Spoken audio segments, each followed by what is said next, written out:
Zohran Mamdani sees a group of men wearing MAGA hats attacking two Muslim children. What he does next surprises everyone. We have a dream of reaching 1,000 subscribers by the end of this month. Leave your like, subscribe to the channel, and become part of our dream too. The rush hour crowd at Queensboro Plaza moved like a restless river, briefcases, backpacks, coffee cups, and tired eyes all flowing toward the edge of the subway platform.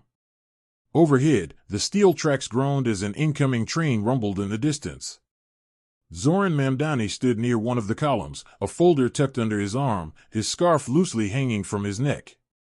He'd just come from a community meeting about school funding and was replaying the conversation in his mind, numbers, promises, frustrations, when a sharp, unfamiliar tension cut through the usual noise of the station. Laughter, but not the warm kind. The kind that makes the air colder. He looked up. A small gap had formed in the crowd a few meters away, like a circle around a problem no one wanted to touch. In the center stood two kids, a boy and a girl, maybe 10 and 12, brown-skinned, backpacks still slung over their shoulders. The girl's hijab was a soft lilac color, neatly pinned under her chin. The boy's hair was still flattened on one side from too tight headphones. They looked like any other schoolchildren heading home. But they were standing very still, eyes wide, lips pressed together. In front of them, looming too close, were two grown men in red hats emblazoned with four familiar words, "Make America Great Again." "Look at this," one of the men said loudly, pointing at the girl's headscarf. "This is America. Why are you dressed like it's somewhere else?" His voice carried over the clatter of the station, sharp and mocking. A few people glanced over, then quickly looked away, the way people do when something is wrong but they're afraid of being pulled into it. The boy, Ion, instinctively stepped in front of his sister, his small hands balled into fists at his sides. The other man, Cole, smirked and tugged on the strap of Ion's backpack.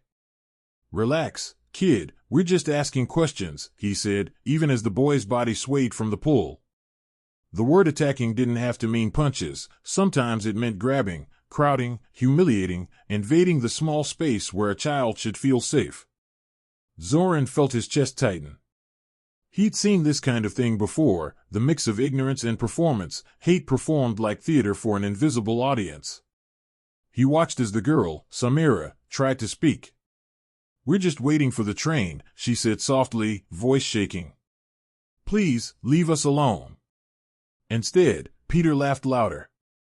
"Maybe we should check their bags," he called out, glancing around as if inviting the crowd to join him. No one did. Phones came out, eyes dropped, feet shifted. The train's headlights appeared in the tunnel, a bright halo cutting through the dark, still too far to arrive and end this scene. Zohran's heartbeat thudded in his ears, not from fear, but from a familiar, burning question: if I don't move now, what kind of man am I? He stepped away from the column. "Hey," he called, his voice calm but carrying. The sound sliced through the station's murmur. The men turned. Ion and Samira's eyes flicked toward him, a mix of fear and desperate hope. "That's enough," Zohran said, walking toward them with measured steps. The crowd shifted, sensing something important, something about to break. The approaching train roared louder, wind pushing down the platform. The red hats, the trembling children, the watching strangers, it all converged into a single, fragile moment. And as Zohran came to stand between the men and the kids, one simple, steady thought filled his mind: today, these children will not remember being alone. The platform fell silent when Zohran stepped forward. Even the sound of the approaching train seemed to dim under the weight of that moment. The two men turned, their laughter faltering as they saw someone approach without hesitation. Zohran's expression wasn't angry, it was composed, calm, almost gentle. That calmness made them uncertain. He stopped just close enough that his presence felt undeniable, a wall between hate and fear. "That's enough," he said again, his tone measured but firm. "These children aren't your problem. Walk away." Peter scoffed, half smiling to mask the twitch of discomfort in his eyes. "Who are you, the subway police?" he sneered. Zohran didn't answer. He simply stood his ground, gaze steady. "I'm someone who's telling you to stop." His voice wasn't loud, but it carried, it was clear, grounded, unshakable. The crowd began to stir. A few people lowered their phones, shame flickering across their faces. Cole laughed nervously, trying to regain control. "Relax, man. We're just talking." "You're not talking," Zohran said quietly. "You're teaching two kids what fear looks like. I won't let that be their lesson today." Ayan's small hand tightened around his sister's sleeve. Samira whispered, "Is he going to be okay?" Zohran glanced back just long enough to nod. "Yes," he said softly, "we all will." Then, turning back to the men, he took a half step closer, not a threat, but a statement. "Look around you," he said. "Everyone's watching. You could choose decency right now. That's strength, not weakness." The men hesitated. Their bravado cracked for a second under the weight of his poise. The train screamed into the station, brakes squealing, drowning out the moment with iron noise. When the doors opened, Zohran pointed toward them. "You've made your point," he said. "Now make a better one. Leave." They exchanged a glance, torn between pride and the undeniable truth that they'd already lost the crowd. Without another word, they stepped onto the train. The doors closed, their reflections flickering away into the dark tunnel. The silence that followed was thick, heavy, and strangely sacred. Then, from somewhere in the crowd, someone began to clap. It wasn't loud, just one, then two, then many. A ripple of sound that grew not from spectacle, but from relief. Zohran turned back to Ayan and Samira. "You're safe now," he said gently. Samira's lip quivered, tears threatening to fall. "Thank you," she whispered. He smiled faintly. "Don't thank me," he said. "Thank courage, you both had it." And as the crowd dispersed, the three of them stood together in the echo of something far greater than confrontation, the quiet triumph of dignity reclaimed. By nightfall, the moment had escaped the station and entered the world. Someone's phone video had caught it all, the shouting, the trembling children, Zohran's steady voice, and that quiet line that cut through the chaos, "You could choose decency right now." It spread like wildfire across social media. The clip was less than a minute long, but it carried a lifetime's worth of meaning. Within hours, it reached every corner of the internet. Assemblyman defends Muslim kids from MAGA men on subway. The headline ignited both admiration and outrage. Comment sections burned, half calling him a hero, half accusing him of staging it for politics. For Zohran, it wasn't victory. It was a burden. When he woke the next morning, his phone was vibrating endlessly, calls from journalists, colleagues, even people he hadn't heard from in years. His voicemail was full. He scrolled past the chaos and found what mattered most, a message from an unknown number. "This is Samira. My brother and I can't stop thinking about how brave you were. Mama says God sent you. Thank you." He read it twice, his chest tightening. It wasn't praise that moved him, it was the reminder that this wasn't about him at all. It was about what those children saw, not hate, but someone refusing to walk away. That afternoon, reporters crowded outside his office. "Assemblyman Mamdani, how do you respond to claims this was political theater?" one shouted. He paused on the steps, meeting their eyes calmly. "If defending children from harassment is theater," he said, "then I hope every stage in America performs it." His words rippled through the crowd, turning microphones into silence. But later, when he sat in his office, alone, the weight of it all pressed against him. The headlines didn't bother him, the children's faces did. Were they still afraid? Were they being harassed again online? He picked up his phone and dialed the number from the message. When Nadia Rahman, the children's mother, answered, her voice was cautious. "Assemblyman Mamdani?" "Please, just Zohran," he said. "I wanted to know how your kids are." She hesitated, then sighed. "They're shaken, but they're proud too. You showed them something they'll never forget." He smiled faintly. "They showed me something," he said. "Courage isn't always loud."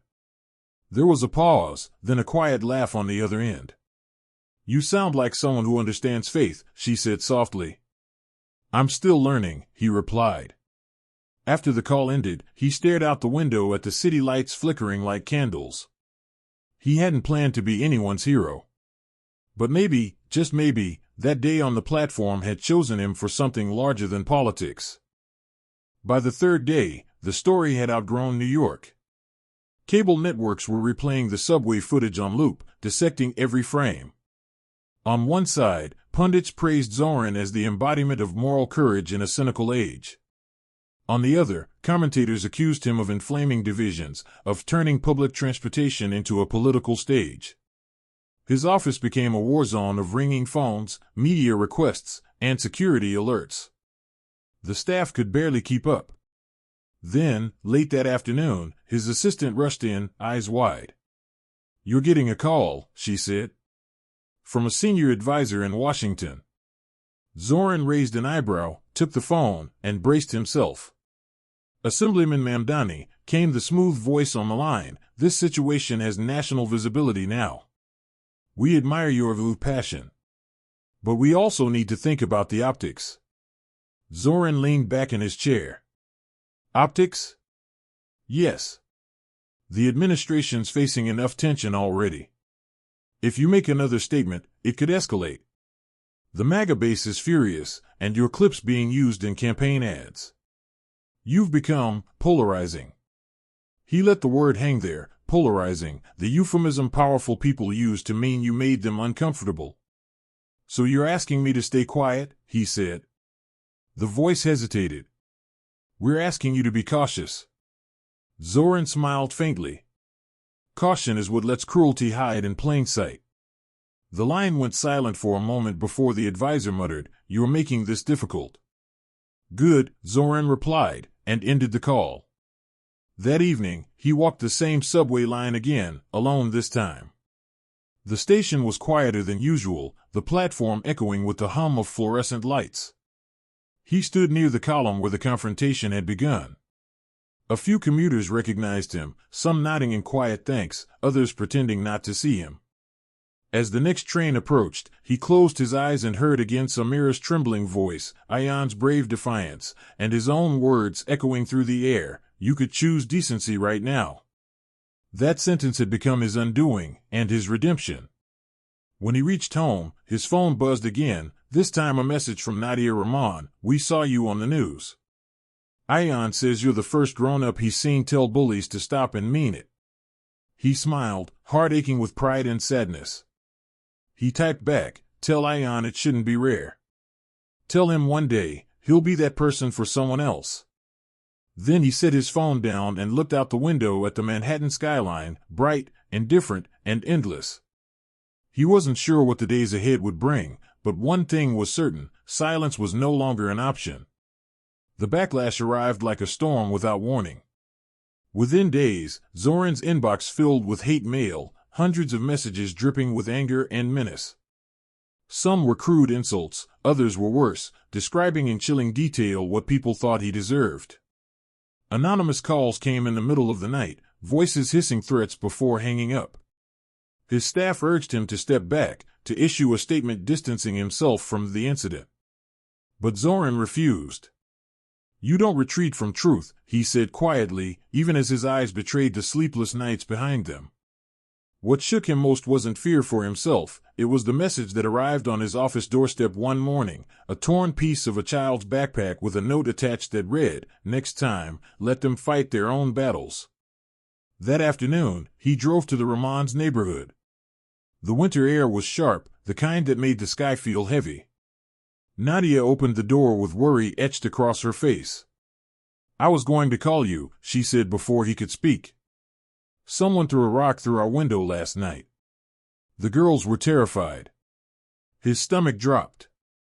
"Did you report it?" She shook her head. "To whom?" "The police barely take us seriously. They said it was probably kids fooling around." He clenched his jaw, fury flashing behind his calm expression. "You shouldn't have to live like this." "We've been living like this for years," she said softly. "You just saw it for the first time." Her words weren't cruel, They were truth spoken without anger, and that truth burned more deeply than any insult. He wanted to promise protection, to call every contact he had, but Nadia stopped him with a single gesture. "You've already done enough," she said. "You gave them hope. But you can't fight hate with microphones and cameras. It doesn't listen to reason." "Then how do you fight it?" he asked. "By teaching your children not to become it," she said. He stood there in silence, watching her gather the courage he thought he had mastered. It struck him then, she wasn't just surviving, she was leading quietly, without applause. Her strength humbled him in ways no debate ever had. Before leaving, he looked at the cracked window, taped but still vulnerable, and said, "I'll make sure you're safe." She smiled sadly. "Safety isn't walls, Zohran. It's when the world learns to stop looking away." Her words followed him all the way home. That night, as the wind howled outside, he sat alone at his desk reading every hateful message one by one. Not to feel fear, but to understand what he was truly up against. He deleted nothing. Each line of venom became a record of what silence had allowed to fester. When the last message closed, he whispered to himself, "Then we won't be silent anymore." And for the first time, he didn't sound like a politician. He sounded like a man preparing for a battle of conscience. The morning of the rally dawned cold and gray. Security warnings had poured in all week, anonymous threats, online chatter, even quiet calls from colleagues urging Zohran to cancel. "You've made your point," one advisor told him. "Don't put yourself in danger for symbolism." But to Zohran, it wasn't symbolism anymore. It was survival, not his own, but of what decency still meant in a fractured country. He arrived at the community center flanked by a few volunteers. Outside, a crowd was already forming, neighbors, activists, parents, children holding handmade signs that read, "We stand with compassion and courage has no party." Across the street, a smaller group of protesters waved flags and shouted insults. Between them stood a line of officers, tense and watchful. Inside, the air buzzed with nervous energy. Cameras were being set up, reporters jostling for space. Nadia and her children sat quietly in the front row, the girls clutching each other's hands. Zohran took a deep breath backstage, staring at his reflection in the mirror. The man looking back seemed older, not from years, but from truth. He stepped up to the podium. The noise faded. "I was told not to speak today," he began, his voice steady. "I was told that silence would keep us safe. But silence is what lets hatred breathe. Silence is what kills faith in each other." He paused, scanning the crowd. "A few weeks ago, I watched two children, two innocent faces, learn that being Muslim could make them a target in their own city. And I watched something else too, dozens of adults standing nearby, afraid to act. I don't judge them, fear is powerful. But courage is contagious. And when one person chooses decency, it gives everyone permission to follow." His words began to ripple through the room, quiet at first, then deeper, like a current pulling hearts toward something long forgotten. He spoke not as a politician, but as a man stripped bare of pretense. "We cannot wait for permission to be human," he said. "We cannot let a hat, a slogan, or a skin color define who belongs. Because the moment we do, we all become smaller." By the time he finished, the hall was silent except for the soft sound of someone crying. It was Nadia. She stood slowly, tears streaming freely, and began to clap. One by one, the crowd followed until the room thundered with applause. Outside, even some of the protesters lowered their signs, listening through open doors to the man who refused to meet hate with hate. When Zohran stepped down from the stage, Ayan and Samira ran to him, throwing their arms around his waist. "You made them listen," Ayan said. Zohran knelt, meeting his eyes. "No, you did," he said quietly. "All I did was give your bravery a microphone." As flashes from cameras lit the room, he realized this wasn't the end of a story, it was the beginning of a movement that would outlive headlines, politics, and even him. The morning after the speech, the world reacted with the intensity only the internet can create. The clip of Zohran's words, "We cannot wait for permission to be human," spread faster than the first subway video. Churches, mosques, and synagogues played it during services. Teachers showed it in classrooms. Yet while millions found hope in his courage, others sharpened their knives. He's dividing America, one commentator barked on live TV. He's an agitator pretending to be a hero. Overnight, his office phone became a hotline of hate and praise in equal measure. Supporters flooded the streets with messages of unity, while extremists began organizing online campaigns to discredit him. His staff begged him to take a break, but Zohran refused. "Truth doesn't take weekends off," he said. At the Rahman's home, things were no quieter. News vans began parking near their building, reporters asking for interviews, some polite, some invasive. Nadia tried to shield the children, but even walking to school became an ordeal. Ayan clutched her hand tightly when strangers stared. Samira cried when she saw her face in a newspaper photo. That evening, Nadia called Zohran. "You promised they'd be safe," she said, voice trembling. He listened in silence. "I didn't think the world would make them famous," she whispered. "They're just kids." "I know," he said softly. "And I'm sorry. I thought light could heal faster than it burns." She said nothing for a long time. "Light does heal," she finally replied. "But it always leaves a scar." That night, he couldn't sleep. Every shadow in his apartment felt alive, whispering doubt. Had he done the right thing? Or had he made them targets again? Near midnight, his phone buzzed with a message from an unknown number. "Keep pushing. You're not alone." Attached was a photo, hundreds gathered outside City Hall, candles glowing in the dark, silent signs reading "Choose Decency." He stared at it, tears forming. For every voice that cursed his name, another whispered courage. Maybe this was the price of truth, to lose comfort but gain conviction. The next morning, he went to visit the Rahmans in person. The girls greeted him with cautious smiles. Nadia opened the door, exhaustion written on her face. "I should have known you'd come anyway," she said. "You don't know how to rest." "Maybe peace isn't resting," he said. "Maybe it's walking forward even when you're tired." She nodded slowly, then handed him a cup of tea. "Then walk carefully," she murmured. "You carry more than your own name now." As they sat together in quiet understanding, the morning sun filtered through the cracked window, landing gently on the scar where glass had once shattered. It was imperfect, but it glowed, proof that even broken things can let light through. By the end of that week, the tension reached a fever pitch. The threats no longer came only from strangers online, they came from inside the walls of politics. At a closed-door meeting, Zohran's own party leaders confronted him. "You've become a distraction," one of them said, slamming a folder onto the table. Inside were screenshots, headlines, and angry donor letters. "Your speech alienated half our base. We can't afford to lose funding because you want to play saint." Zohran stared at the pages, at his own face framed by inflammatory headlines, and felt something inside him snap, not in anger, but in clarity. "If defending children costs donations," he said quietly, "then we're already bankrupt in the ways that matter." The room went silent. His closest ally, a man he'd trusted for years, looked down. "They're preparing a motion to censure you," he said softly. "I tried to stop it." Zohran nodded once, already knowing it was too late. When he left the building, a light drizzle began to fall, soft but persistent, the kind that felt like the city itself was mourning. He walked without destination, through streets buzzing with neon and noise, until he found himself outside the Rahman's small bakery stand. Nadia was closing up, her daughter stacking trays of unsold bread. She looked up as he approached.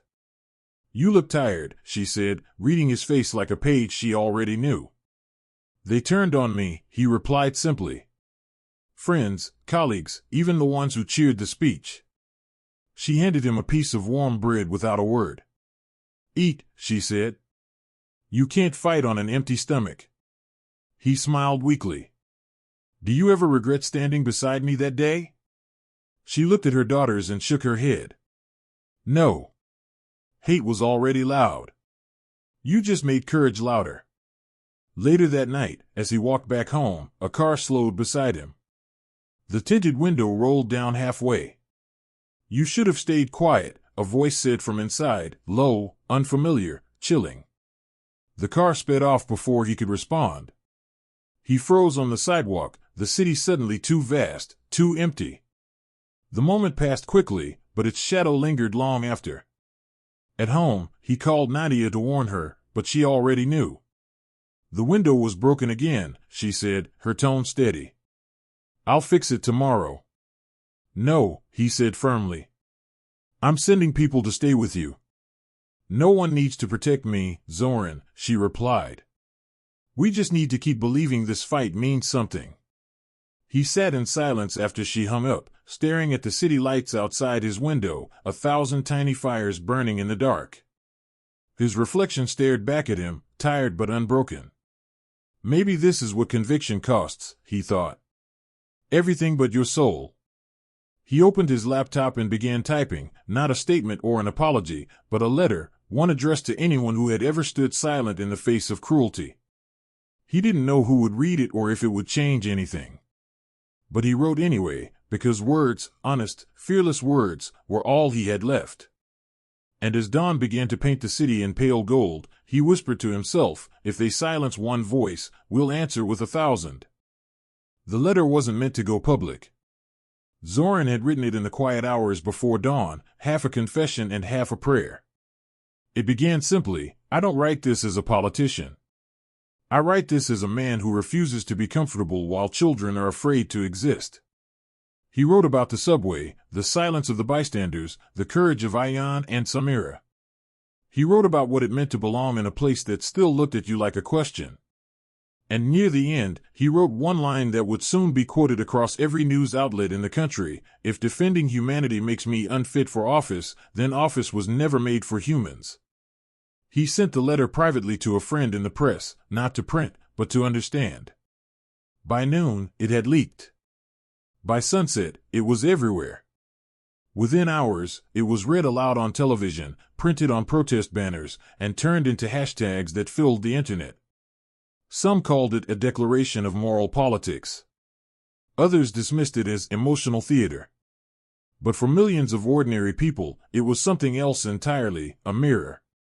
Clerks, teachers, bus drivers, even police officers began sharing it with captions like, "This is what we've been waiting for." The story of the man on the subway had evolved into something much larger, a movement that didn't belong to Zohran anymore. For the first time in months, he felt a strange peace. "They've finally stopped talking about me," he said to his assistant. "Now they're talking about us." But the reaction wasn't all praise. Overnight, his opponents filed an official motion demanding his resignation, calling the letter a violation of public neutrality. Anonymous posts circulated, twisting his words, editing his quotes. "You've become too dangerous," one colleague warned. "Not because you're wrong, because you're right too early." The phrase lingered in Zohran's mind long after the meeting ended. When he got home that evening, there were hundreds of candles burning outside his building, left by supporters, silent and reverent. Among them stood Nadia and her daughters, each holding a small handwritten note. "We couldn't let you stand alone," Nadia said softly. He smiled, his voice breaking just slightly. "I was never alone," he whispered. Ayan grinned and handed him a folded piece of paper. It was a drawing, Zohran standing on the subway platform, the kids behind him, light spreading from his chest like sunrise. At the bottom, in a child's careful handwriting, it read, "Decency is louder." Zohran knelt to their height, fighting tears. "That's it," he said quietly. "That's everything." In that moment, with the city glowing behind them and a movement rising before them, he realized the truth that every leader forgets: the most powerful revolutions begin not in halls of power, but in hearts that refuse to look away. The summons arrived on a cold Monday morning, stamped, sealed, and delivered by hand. The hearing would be held at the state capitol, open to the public, televised nationwide.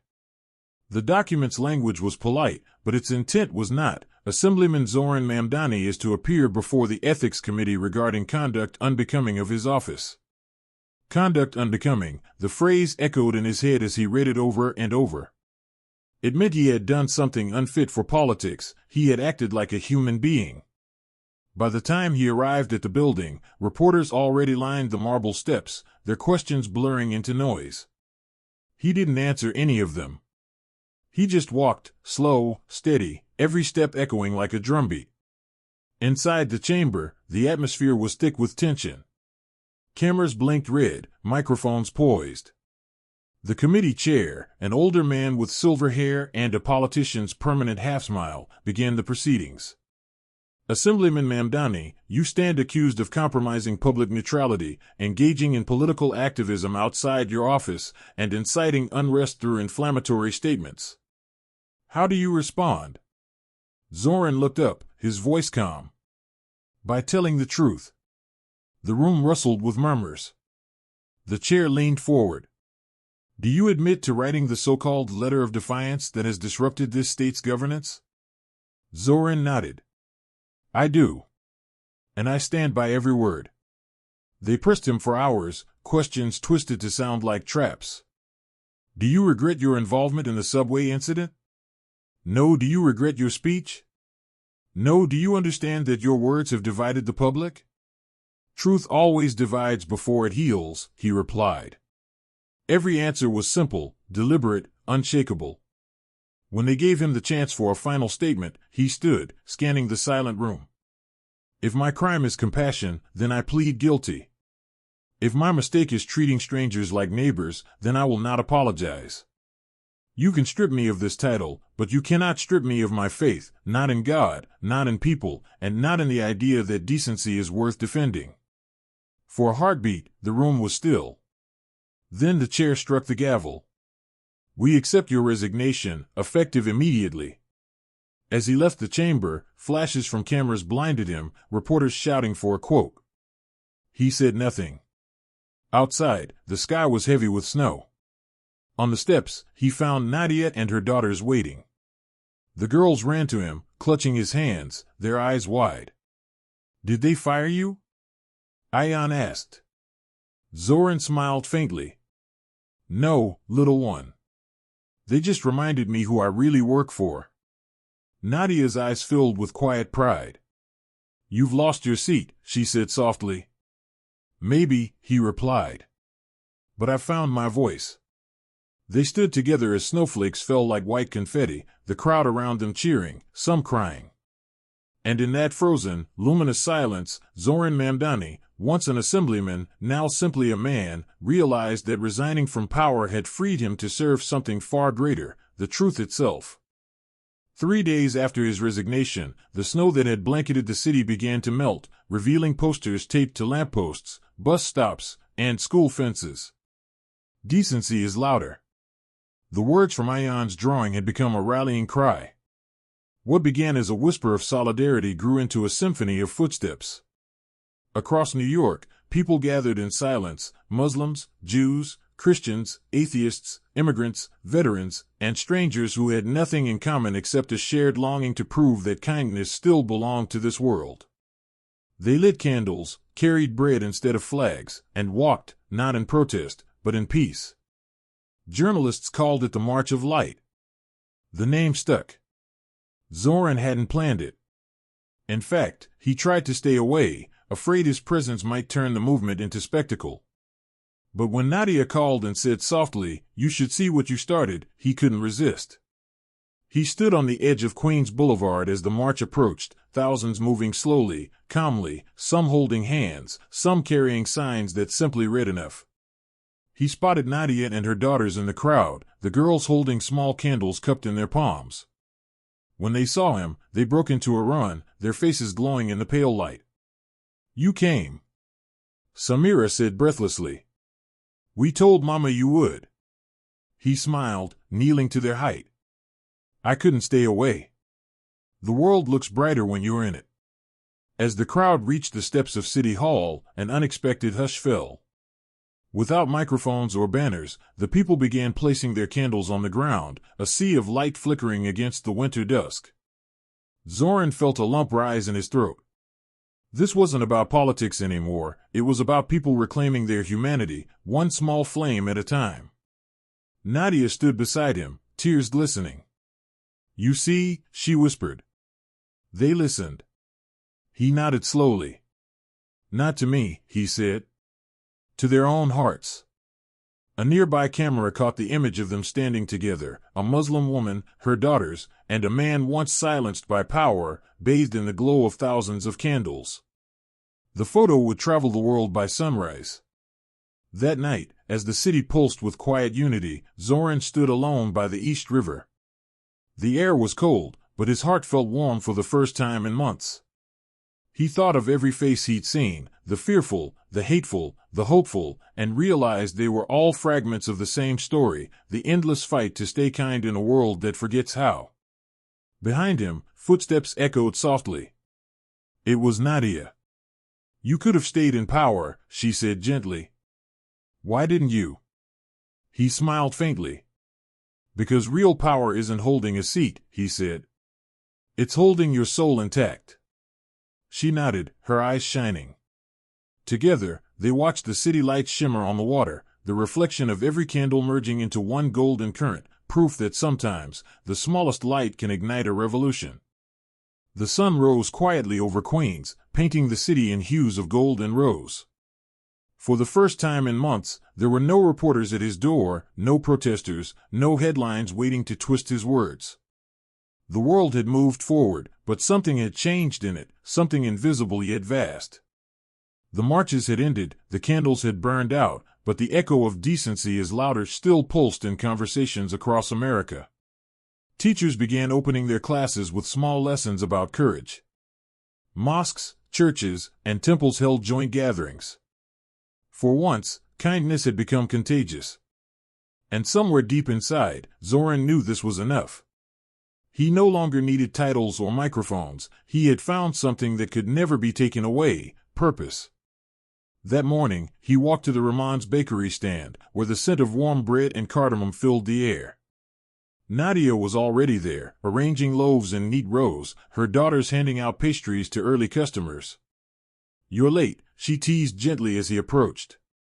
I resigned, he said with a grin. Time is an illusion now. She laughed, a sound that made the morning brighter. He began helping her wrap bread while the girls told him about their school project on modern heroes. We're writing about you, Ayan said proudly. Zohran shook his head. No, write about yourselves. You were brave first. Samira tilted her head. But you made people listen. And you made them care, he replied softly. That's harder. As the morning rush slowed, Nadia poured him a cup of tea. You know, she said, looking out at the street, the night of the march, my mother called from Karachi. She said she saw you on TV and cried. She said, he stood like the kind of man I prayed you'd meet, not to save you, but to stand beside you. He smiled, touched by her words. Then tell her prayers worked. The two sat in silence for a moment, the warmth of the tea curling through the cool air. Do you ever miss it? She asked quietly. The politics. The speeches. He thought for a moment. Sometimes, he admitted. But this, he gestured at the stand, at the people smiling as they bought bread, this feels closer to what politics was supposed to be. When the last loaf was sold, the four of them stood together, sunlight spilling across the table. The city around them buzzed with life, horns, laughter, footsteps, the music of ordinary peace. Ayan looked up at him and asked, so what happens now? Zohran smiled, tucking his scarf tighter around his neck. Now, he said, we keep choosing decency, even when no one's watching. Nadia looked at him, her eyes soft and sure. That's the hardest kind of courage. It's the only kind that lasts, he replied. And as they walked together down 21st Avenue, a family not by blood, but by belief, the world kept moving, brighter and quieter, carrying their story like a secret reminder that one moment of compassion can outlive a lifetime of power. If you made it this far, subscribe, leave your like, and tell us where you're watching from. Thank you, and see you next time.